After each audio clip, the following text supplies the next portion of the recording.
ഇന്നത്തെ കാറ്റത്തെ കിളിക്കൂട് എപ്പിസോഡ്. എടാ കരയാതെടാ കരയാതെ എടാ ആശ്വസിപ്പിക്കുന്നു. അവർ 4 പേരും ഇവിടെ കെട്ടിപ്പിടിച്ച് കിടക്കുന്നു. പിന്നെ കാണിക്കുന്നത് പിറ്റേന്നാണ്. ഹരീഷ് ഇന്നാ ചായ മോളെ, ഇന്ന് ചിക്കൻ കറി നെയ്ച്ചോറും ഉച്ചയ്ക്ക് ഉണ്ടാക്കട്ടെ? അതെന്തൊരു ചോദ്യം സുഭാഷ് ഏട്ടാ, പോരട്ടെ. സുധീഷ് വരുന്നു. നിധി മുഖം തിരിഞ്ഞിരിക്കുന്നു. സുധീഷ് അകത്തോട്ട് കയറി പോകുന്നു. മുഖം കഴുകിയിട്ട് സുധീഷ് വരുന്നു. നിനക്ക് എന്തെങ്കിലും കുഴപ്പമുണ്ടോ സുധീഷ്? പനിയുണ്ടോ അതോ തലവേദനയുണ്ടോ? ഇല്ല സുഭാഷ് ഏട്ടാ. ശരി എന്നാ നിനക്ക് ചായ എടുക്കട്ടെ? ചായ ഒന്നും വേണ്ട സുഭാഷ് ഏട്ടാ. ഏട്ടത്തി ഇന്നലെ വണ്ടി ഓടിച്ചിട്ട് എങ്ങനെയുണ്ടായിരുന്നു? നന്നായിരുന്നു. ഫുള്ളും ഏട്ടത്തിയാണ് ഓടിച്ചത്. അങ്ങോട്ട് ഞാൻ ഓടിച്ചത്. എന്നാലും കുഴപ്പമില്ല. സുധീഷേട്ടനെ പിന്നിലിരുത്തി ഏട്ടത്തിക്ക് ഓടിക്കാൻ പറ്റിയില്ലയോ? ഇനി ഓഫീസിലേക്ക് വണ്ടി പോവാലോ? അത് ലൈസൻസ് ഇല്ലല്ലോ. അത് സുധീഷ് നോക്കിക്കോളുമല്ലോ. എടാ സുധീഷേ, ആ ലൈസൻസിന്റെ കാര്യം ശരിയാക്കത്തില്ലേ? ശരിയാക്കാം സുഭാഷ് ഏട്ടാ. നിധി എണീറ്റ് പോകുന്നു. എന്താ സുധീഷ് ഏട്ടാ, നിങ്ങൾ തമ്മിൽ എന്തെങ്കിലും പ്രശ്നമുണ്ടോ? ഇന്നലെ മുതലേ ഞാൻ ചോദിക്കണമെന്ന് വിചാരിച്ചേ. നിങ്ങൾ രണ്ടുപേരും തമ്മിൽ എന്തെങ്കിലും പ്രശ്നമുണ്ടോ? പ്രശ്നമൊന്നുമില്ല. നിങ്ങൾ രണ്ടുപേരും തമ്മിൽ സംസാരിക്കുന്നില്ലല്ലോ. ഞാനിപ്പോൾ എണീറ്റ് വന്നതല്ലേ ഉള്ളൂ. ഞാൻ വേറൊരു കാര്യത്തെക്കുറിച്ച് ചിന്തിച്ചിരിക്കുമായിരുന്നു. അല്ലാതെ പ്രശ്നമൊന്നുമില്ല. അല്ല സുഭാഷ് ഏട്ടാ, ഏതാണ്ട് പ്രശ്നമുണ്ട് സുഭാഷ് ഏട്ടാ. അപ്പോഴത്തേനും നിധി കുളിക്കാനായിട്ട് വരുന്നു. മോളെ, നീ സുധീഷും തമ്മിൽ എന്തെങ്കിലും പ്രശ്നമുണ്ടോ? രാത്രി രണ്ടുപേരും പുറത്തു പോയതല്ലേ, അതിനിടയിൽ വഴക്കുണ്ടായോന്നാ സുഭാഷ് ഏട്ടാ ഉദ്ദേശിച്ചത്. ഇപ്പം തന്നെയല്ലേ എല്ലാവരും എണീറ്റത്.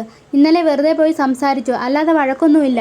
ഒരു മിനിറ്റ്, ഞാൻ എന്തെങ്കിലും തെറ്റായിട്ട് പറഞ്ഞോ? എൻ്റെ മുന്നിൽ അഭിനയിക്കാൻ നിൽക്കരുത്. വീട്ടിൽ ആരോടും മിണ്ടാതിരിക്കുന്നുണ്ടല്ലോ. എനിക്കിവിടെ ഇരിക്കാനേ തോന്നുന്നില്ല. നിങ്ങളുടെ ഫ്രോഡ് പരിപാടി അവരറിയുമെന്ന് പേടിച്ചിട്ടാണോ? ഞാൻ ആരോടും പറയാൻ പോകുന്നില്ല.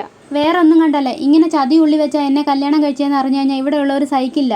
നിങ്ങളെക്കുറിച്ച് നാണക്കേട് ഓർത്ത് അവരെൻ്റെ മുന്നിൽ തല ഒനിക്കേണ്ടി വരും. അവരെൻ്റെ മുന്നിൽ തല ഒനിക്കാതിരിക്കാൻ ഞാൻ ഒന്നും പറയുന്നില്ല. നിങ്ങളും ആരോടും പറയണ്ട. നിങ്ങൾ പിന്നെ സത്യം മറച്ചു വെക്കാൻ നിങ്ങൾ ഭയങ്കര മിടുക്കനാണല്ലോ. എന്താ നോക്കുന്നേ? ഞാനൊന്നും അറിഞ്ഞില്ലെന്ന് പറയാനാണോ വരുന്നേ? എല്ലാം മനഃപൂർവ്വം മറച്ചു വെച്ചിട്ട് എൻ്റെ മുന്നിൽ ഇങ്ങനെ നിൽക്കരുത്. പുറമേ കുറ്റബോധം കാണിക്കുമ്പോഴും നിങ്ങളുടെ ഉള്ളിൽ ഒരു തരിമ്പ് പോലും ഇല്ലെന്ന് എനിക്കറിയാം. നിധി, എന്നെ ഒന്ന് മനസ്സിലാക്ക്. സത്യത്തെ ID കാർഡ് അവിടെ കൊടുത്ത കാര്യം എനിക്ക് ഓർമ്മയില്ല. ഒരിക്കൽ എനിക്ക് കോപ്പി എടുക്കാൻ തന്നു. പോലീസ് സ്റ്റേഷനിൽ വെച്ച് ചോദിച്ചപ്പോൾ ഞാൻ അതെടുത്ത് കൊടുത്തുവെന്നേ ഉള്ളൂ. ഒരിക്കൽ എൻ്റെ അടുത്ത് പറഞ്ഞില്ലേ ചെരുപ്പൂരി അടിക്കാൻ? ഇപ്പം ഈ നുണ പറയുന്നതിന് അതാ ചെയ്യേണ്ടത്. ഇയാളത് ചെയ്തോളൂ.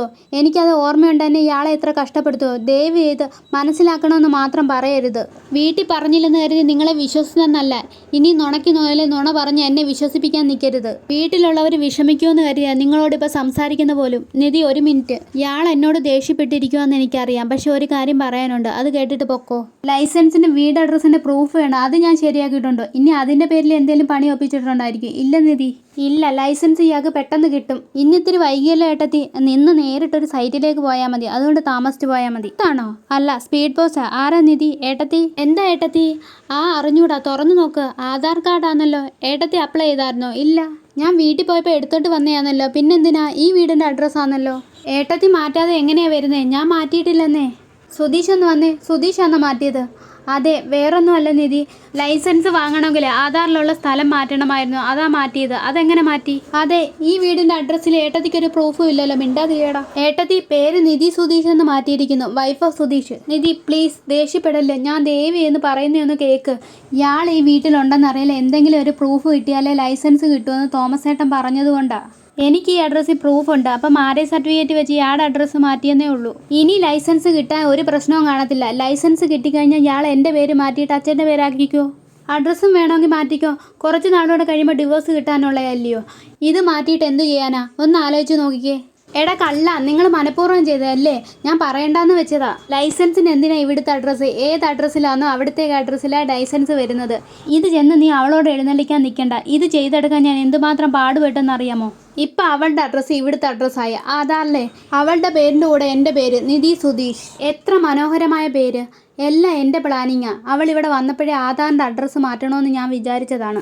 ആധാർ കാർഡ് ഫോൺ നമ്പറുമായിട്ട് ലിങ്ക് ചെയ്തുകൊണ്ട് ഇപ്പം ഇവിടെ ഫോൺ ഉപയോഗിക്കുന്ന ആളെ കണ്ടെത്തി അയാളെ കൺവീൻസ് ചെയ്ത് നേരെ കൂട്ടിക്കൊണ്ടുപോയി അക്ഷയ സെൻറ്ററിൽ കൊണ്ടുപോയിട്ട് OTP പറഞ്ഞു കൊടുത്ത് അങ്ങനെ അഡ്രസ്സ് ചേഞ്ച് മാറ്റി. എന്തൊക്കെ പരിശ്രമമായിരുന്നു.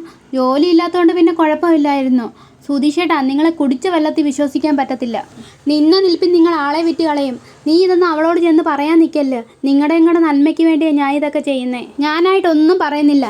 ഇതുകൊണ്ടൊന്നും ഏട്ടത്തി നിങ്ങളെ മനസ്സിലോട്ട് എടുക്കാൻ പോകുന്നില്ല കേട്ടോ. അവളെ കൊണ്ട് ഞാൻ മനസ്സിലേക്ക് എടുപ്പിക്കും. നീ നോക്കിക്കോടാ. പിന്നെ നിധി ഓട്ടേ പോകുന്നു. സുധീഷ് ചെയ്ത കാര്യങ്ങളെക്കുറിച്ച് ആലോചിക്കുന്നു. പിന്നെ കാണിക്കുന്ന ഓഫീസാ. നിധി, നിന്നെ സിദ്ധാർത്ഥ് വിളിക്കുന്നു. ആള് ഭയങ്കര ദേഷ്യപ്പെട്ടായിരിക്കുന്നത്. സാധാരണ വർക്കിൽ എന്തെങ്കിലും കുഴപ്പം വരുമ്പോഴാണ് അങ്ങനെ ഇരിക്കുന്നത്. നിന്റെ ഡിസൈനിൽ എന്തെങ്കിലും കുഴപ്പമുണ്ടോ? ഒന്നും പറഞ്ഞില്ല. എന്തായാലും നേരിട്ട് എന്ന് ചോദിക്കുക. കുഴപ്പമാവോ? കുഴപ്പമായാലും ഞങ്ങളോട് പറയത്തില്ല, നേരിട്ടേ പറയത്തുള്ളൂ.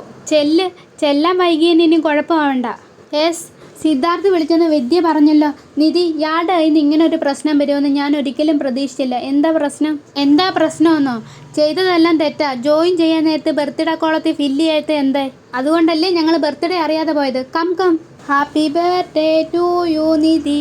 എൻ്റെ ബർത്ത്ഡേ കഴിഞ്ഞതാ, അതുകൊണ്ടല്ലേ മേലേറ്റർ ബർത്ത്ഡേ എഴുതിയത്. അടുത്ത വർഷം മുതൽ ശരിക്കുള്ള ദിവസം സെലിബ്രേറ്റ് ചെയ്യും. ഞാനും സിദ്ധാർത്ഥ് സാറും കൂടെ ചെയ്ത ഫ്രാങ്ക എങ്ങനെയുണ്ട്? ദാ കട്ട് ചെയ്യ. Happy birthday to you Siddharth. എന്നാ ദിവ്യേ, പറഞ്ഞാൽ ട്രീറ്റ് ചെയ്യണമെന്ന് എറിഞ്ഞോണ്ടാന്ന് പറയാഞ്ഞത്. അതുകൊണ്ടൊന്നും അല്ല. സാലറി വരട്ടെ. ഞാനെന്തെങ്കിലും സ്പോൺസർ ചെയ്യണോ? വേണ്ട, ഞാൻ കൊടുത്തോളാം. ഇന്ന് ട്രീറ്റ് കമ്പനിയുടെ വക. സിദ്ധാർത്ഥ, എനിക്ക് വേണ്ടി ഇന്ന് ഇതൊക്കെ ചെയ്യുന്നത്? ഇവിടെ ഇത് പതിവാണ്. മോഹൻ, എല്ലാവർക്കും എന്താ വേണ്ടതെന്ന് ചോദിച്ചിട്ട് ഓർഡർ ചെയ്യേ. എന്നാൽ ശരി, എല്ലാവരും ചെല്ല്.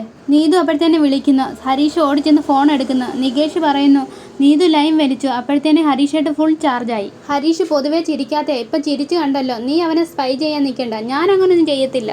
എന്താ പെട്ടെന്ന് വിളിച്ചത്? പെട്ടെന്നൊരു കാര്യം തോന്നി, അത് ചോദിക്കാമെന്ന് വിചാരിച്ചു. എന്താ കാര്യം? നിന്റെ ഫാമിലി പ്ലാനിങ് എങ്ങനെയാ? ഫാമിലി പ്ലാനിങ്ങോ? കല്യാണം, കുടുംബം, കുട്ടികൾ? എനിക്കങ്ങനെ പ്ലാനിങ് ഒന്നുമില്ല. അതെനിക്കറിയാം. ഉറങ്ങണം, തിന്നണം, വർക്ക്ഷോപ്പിൽ പോകണം. ഇതുവരെ അങ്ങനെ തന്നെ ആയിരുന്നു.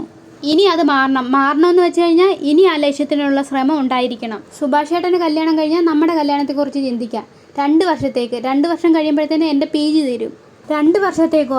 അതിന് മുമ്പിട്ട് വേണോ? എന്നാൽ ഞാൻ റെഡി. സ്നേഹിച്ചവരെ ഒരുമിച്ച് ജീവിച്ചാൽ മതി. കുട്ടികളുടെ കാര്യത്തിൽ നിനക്ക് എന്താ അഭിപ്രായം? നിൻ്റെ അഭിപ്രായം എന്തായാലും എൻ്റെ അഭിപ്രായത്തിൽ വേണ്ടെന്നാ. കുട്ടികളൊക്കെ ഉണ്ടായ വലിയ പാടാണേ. നമ്മളെ ഈ ജിൻസി പിള്ളേർക്ക് കുട്ടി വൈബ് ഉണ്ടായ പാടാ. കുട്ടി വൈബോ? കുട്ടികളെക്കാട്ടിൽ നല്ലത് പട്ടിയാണ്. ജിൻസി, മൂളി, മക്കി ഒക്കെ നിന്റെ പട്ടികളാണോ? പട്ടികളാകുമ്പോൾ നമുക്ക് എവിടെയെങ്കിലും കൊണ്ടുപോകാം, മാറ്റാം, എടുക്കാം. അതേ സമയത്ത് കുട്ടികളാണെങ്കിലോ ക്യാരി ചെയ്യണം. 9 മാസം കഴിയുമ്പോൾ പ്രസവിക്കണം, സ്കാനിങ്, ഛർദി, ചോറൂണ്, ബർത്ത്ഡേ, സ്വൈര്യക്കേടാണേ. അതുകൊണ്ട് നമുക്ക് കുട്ടി വൈബ് വേണ്ട, പട്ടി വൈബ് മതിയെ. അതാണ് നല്ലത്. ഇത്രയും കാണിച്ചുകൊണ്ടാണ് എപ്പിസോഡ് അവസാനിക്കുന്നത്. ഈ വീഡിയോ കാണുന്നത് സബ്സ്ക്രൈബ് ചെയ്യണേ.